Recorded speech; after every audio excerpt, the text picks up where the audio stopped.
സ്വർഗസ്ഥനായ പിതാവാൻ ദൈവത്തിൻ്റെ നാമം ഇന്നും എന്നേക്കും സ്തുതിക്കപ്പെടുമാറാകട്ടെ. ലോകം മുഴുവനും ദൈവപുത്രൻ പിറന്നതിൻ്റെ സന്തോഷവും ആഘോഷങ്ങളുമൊക്കെ ഇങ്ങനെ നടക്കുന്നു. ദൈവത്തിൻ്റെ പുത്രൻ ഈ ലോകത്ത് വന്നത് എന്തിനു വേണ്ടി? അദൃശ്യനായ ദൈവം, ആർക്കും കാണാത്ത ദൈവത്തിനെ വെളിപ്പെടുത്തുവാൻ ദൈവത്തിൻ്റെ പ്രതിമയായി വന്നിരിക്കുന്ന ദൈവപുത്രൻ.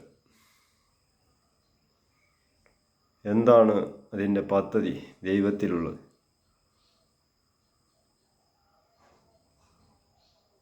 ഈ അദൃശ്യനായ ദൈവത്തെ വെളിപ്പെടുത്തുക എന്നുള്ളതാണ് ദൈവത്തിൻ്റെ പദ്ധതി. ഈ ദൈവത്തെ വെളിപ്പെടുത്തുക തന്നെ ആയിരുന്നു ദൈവപുത്രൻ്റെ ജോലി. പിതാവായ ദൈവത്തിൻ്റെ ആത്മാവ് പുത്രൻ്റെ ഉള്ളിൽ വന്ന് പ്രവർത്തിച്ചു. ആ പ്രവർത്തനങ്ങളൊക്കെ ഇസ്രായേലിൽ നടത്തി. രോഗികളെയൊക്കെ സൗഖ്യമാക്കി, ഭൂതങ്ങളെയൊക്കെ പുറത്താക്കി, മരിച്ചവരെയൊക്കെ ഉയർപ്പിച്ച് പല പ്രവൃത്തികളും ഈ ലോകത്ത് അറിയുവാനായി, ഈ ലോകത്തെ അറിയിക്കാനായി, ഇസ്രായേലിൻ്റെ രക്ഷയ്ക്കായി, ഇസ്രായേലിൻ്റെ മാനസാന്തരത്തിനും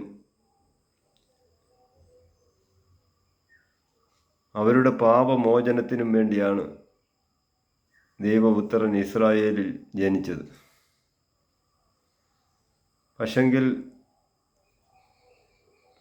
ജനിച്ച് മരിച്ച് അടക്കപ്പെട്ട് ഉയർത്തെഴുന്നേറ്റതിനാൽ ആ ദൈവത്തിൻ്റെ പദ്ധതി നിറവേറി ലോകം മുഴുവനും ആ രക്ഷ വന്നെത്തി. ഇത് വിശ്വസിക്കുന്നവർക്കുള്ളതാണ്. ക്രിസ്ത്യാനികളായാലും യഹൂദന്മാരായാലും ആരായാലും ഇത് വിശ്വസിക്കുന്നവർക്ക് രക്ഷ വന്നെത്തി. അവരവരുടെ വിശ്വാസം എന്താണ്? വിശ്വാസം മരിച്ചാൽ ഉയർത്തെഴുന്നേക്കും. ദൈവത്തെ അറിയുന്ന ഭക്തന്മാർ അല്ലെങ്കിൽ പുത്രന്മാർ അവരുടെ രക്ഷയ്ക്കായി മരിച്ചാൽ ഉയർത്തെഴുന്നേൽക്കും. ലോകം മുഴുവനുമുള്ള ആൾക്കാർ പക്ഷെങ്കിൽ ഇതിനെ വിശ്വസിക്കാൻ ബുദ്ധിമുട്ടായിട്ട് വരും. മരിച്ചാൽ ഇനി ഉയർത്തെഴുന്നേൽക്കുമോ? അതൊരു പുനരുത്ഥാനം ഉണ്ടോ? നമ്മുടെ ആത്മാവ് ഒരാവിയായിട്ടേ ഉള്ളൂ?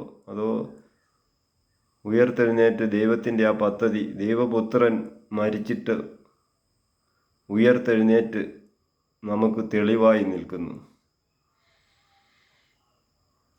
ഈ പുത്രനെ അനുസരിക്കുന്ന ഏത് ആൾക്കും, ഏത് വ്യക്തിക്കും മരണത്തിൽ നിന്നൊരു മോചനമുണ്ട്. ആത്മാവ് എത്തേണ്ട സ്ഥലത്ത് എത്തിക്കുക എന്നുള്ളതാണ് ദൈവത്തിൻ്റെ പദ്ധതി. പിശാചിൻ്റെ ഈ അധീനതയിൽ കിടക്കുന്ന ഈ ലോകത്തു നിന്നും ഒരു വിമോചനം ഉണ്ട്.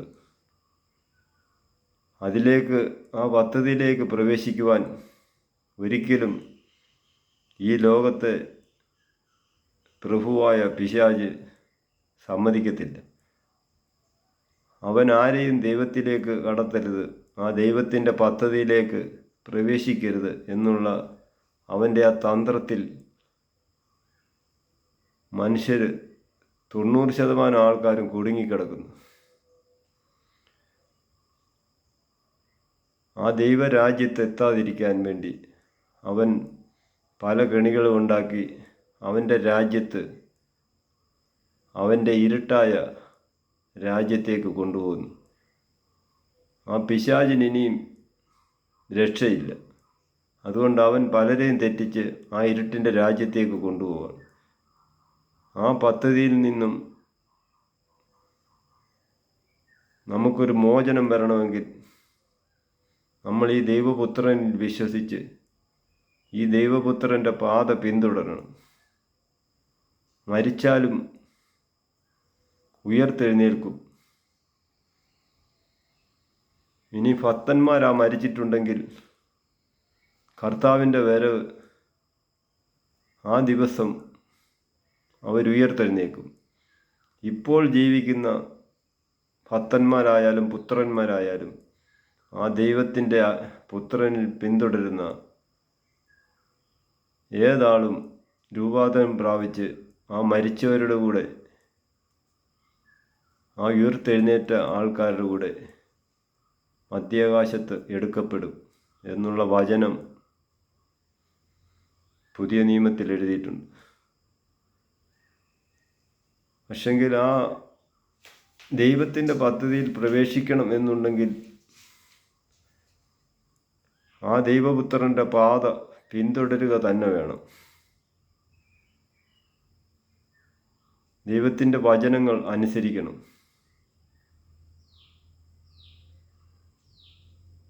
ഈ ഒരു പദ്ധതിയിലേക്ക് പ്രവേശിക്കണം എന്നുണ്ടെങ്കിൽ ദൈവത്തിൻ്റെ ആത്മാവ്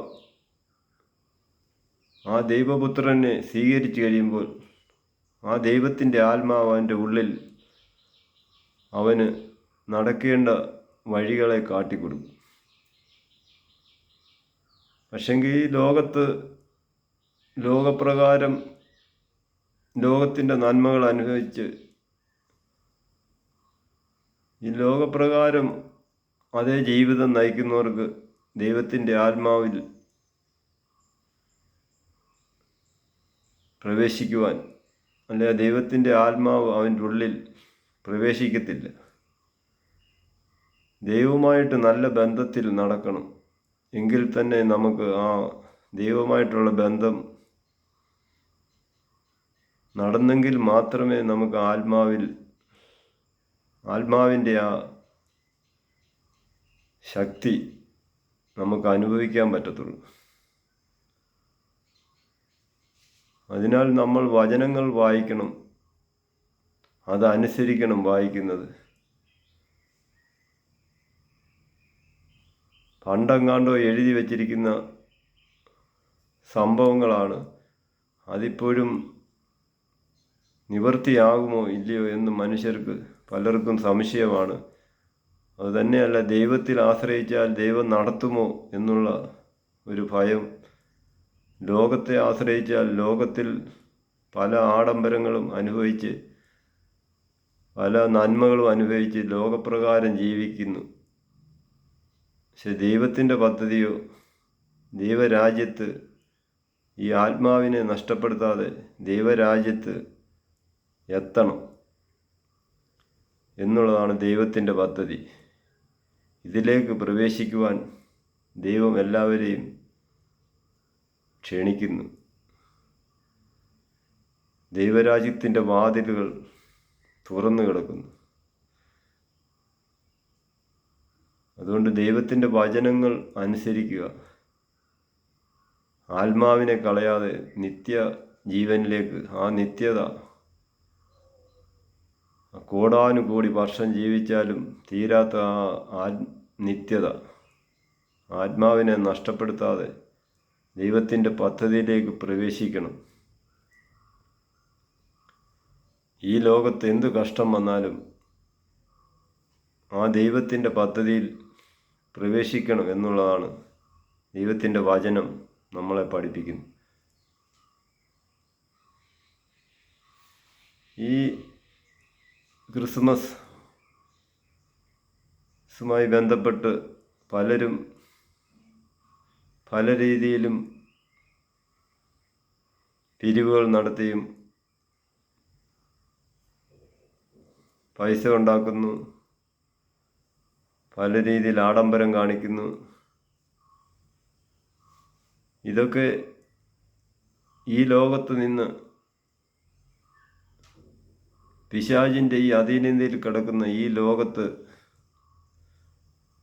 അവൻ ആരെയും ദൈവത്തിൻ്റെ പദ്ധതിയിലേക്ക് പ്രവേശിക്കുവാൻ വിടത്തില്ല.